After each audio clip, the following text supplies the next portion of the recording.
Greetings and welcome back to Room 303 and our chats with Emily, as we are calling our readings through the poetry of Emily Dickinson. We turn now to poem 224 in the Johnson edition.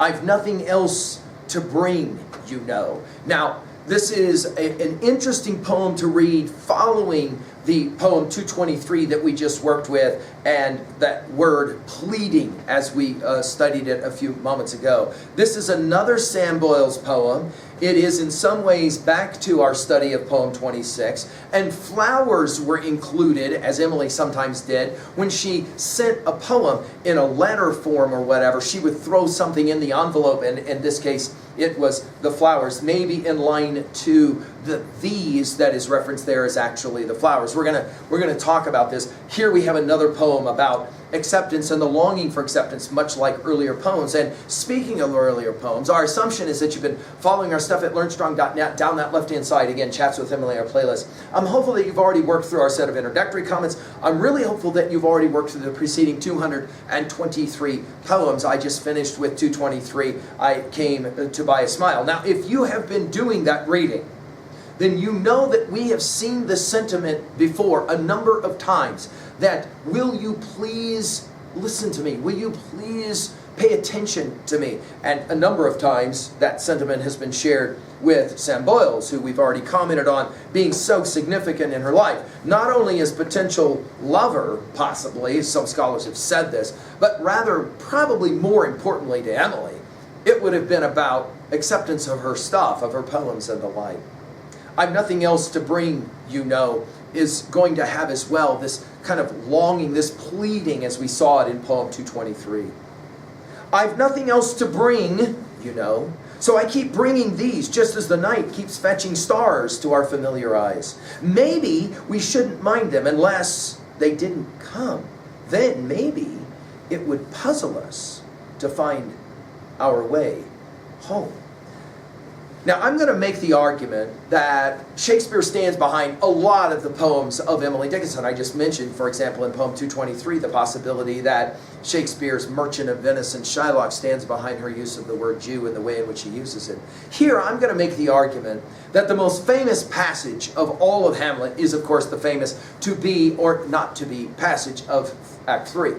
Of Hamlet. We've given full lectures on that at learnstrong.net, but we'll end there. But I think there's a lot standing behind, in regards to this poem, I think there's a lot of Hamlet's to be or not to be speech standing behind. Notice she'll begin with, I've nothing else.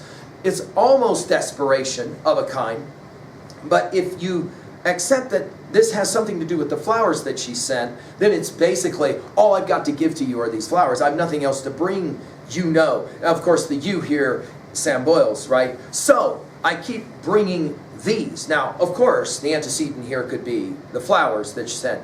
But I think what really is going on here is her poems, her set of lines, right? So I keep bringing these, just, and then she uses an interesting simile, as the night keeps fetching stars to our familiar eyes. In other words, we look up at the night sky and we see the stars, and we grow accustomed to seeing those stars. It is natural. We take them, can we say it? We take them for granted. And then her use of the word maybe. Now, you'll remember this use of the word from 215. I like the way she uses it in 261 when we get there. Put up my lute, one of my music, since the sole ear I care to charm, passive as granite, laps my music sobbing, will suit as well as psalm. Would but the Menon of the desert teach me the strain that vanquished him when he surrendered to the sunrise, maybe that would awaken them. Now, of course, we commented a number of times on poem 696 and her acres of perhaps, and I think that this idea of maybe we shouldn't mind them. Are we talking stars? Are we talking poems? Are we talking flowers? Like, what exactly? The things we take for granted. Unless they didn't come. And I think Emily is making the observation to Sam Boyles. It is possible that by constant barraging you with letters and observations and lines or whatever, you're taking them for granted. If I didn't send them, I wonder if maybe you would begin to notice their absence. Then, back to the word maybe again, it would puzzle us, notice it's not you, us, to find our way home. Now, I'm very interested in this word puzzle. I'm very interested in this word home. Puzzle is a word that she loves a lot. I think I said to you already in an earlier lecture that in a letter to Sue, letter 586, she said, in a life that stopped guessing, you and I should not feel at home. Notice that here it's guessing, not puzzle. And notice the use of the word home. I think for Emily, these two things always go together. You know, I've obviously, because we've been doing these lectures, a number of you guys have commented on the fact that there's such ambiguity as to exactly what it is that Emily is saying, which is why, again, I love to call it Chats with Emily, because that's exactly the nature of what we're doing. We're trying to figure out why. Because Emily loves the puzzle. She loves the guessing. And notice here, this use of the word puzzle is for us, I think, a powerful insight into the game that she's playing, especially with Sam Boyles. Now, puzzle you'll already remember from poem 9, 43, 48, 92, 148, 180, as well as poem 208. We already saw the use of the word puzzle there a number of times. 246, we'll see it again. I won't read it. But I do want to share with you a couple of other poems where she uses this word. In 501, she'll say it this way. This world is not conclusion. A species stands beyond invisible as music, but positive as sound. It beckons and it baffles. Philosophy don't know. And through a riddle at the last, sagacity must go to guess it. Puzzles scholars to gain it. Men have borne contempt of generations and crucifixion shown. Faith slips and laughs and rallies, blushes if any scene plucks at a twig of evidence and asks a vain the way. Much gesture from the pulpit, strong hallelujahs roll. Narcotics cannot tell the tooth that nibbles at the soul. I find this one of the more amazing poems of Emily's. Notice that use of the word puzzle. And how about poem 600 when she says it this way? It troubled me as once I was, for I was once a child, concluding how an atom fell, and yet the heavens held. The heavens weighed the most by far, yet blue and solid stood without a bolt that I could prove what giants understand. Life set me larger problems. Some I shall keep to solve, till algebra is easier or simpler proved above. Then, too, be comprehended what sore puzzled me, why heaven did not break away and tumble blue on me. Again, this notion of puzzling takes us as well to the final line when she says, maybe it would puzzle us if we didn't take stars for granted.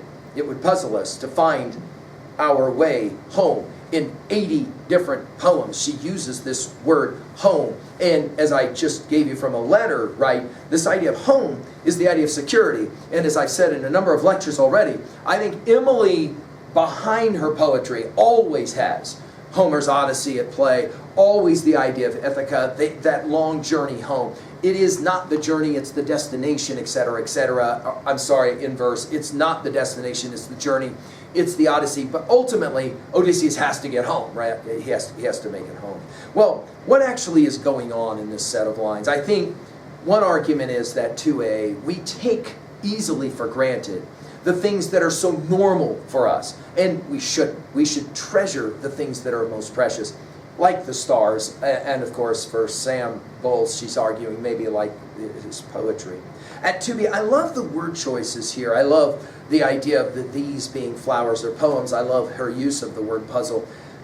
I love her use of the word home. And at 3a, well, I think, as I said at the top of our comments, I think that a lot of Hamlet is standing behind. You'll remember that in Act 3, Hamlet is trying to figure out what matters, to be or not to be. That is the question, whether 'tis nobler in the mind to suffer the slings and arrows of outrageous fortune, or to take arms against the sea of troubles of opposing in them. You'll remember that further down in that speech, he says it this way: who would fardels bear, to grunt and sweat under a weary life, but that the dread of something after death, the undiscovered country from whose bourne no traveler returns, puzzles the will, and makes us rather bear those ills we have than fly to others that we know not of. Thus, conscience does make cowards of us, and thus the native hue of resolution is slickly o'er with the pale cast of fault. In enterprises of great pith and moment, with this regard, their currents turn awry, and lose the name of action.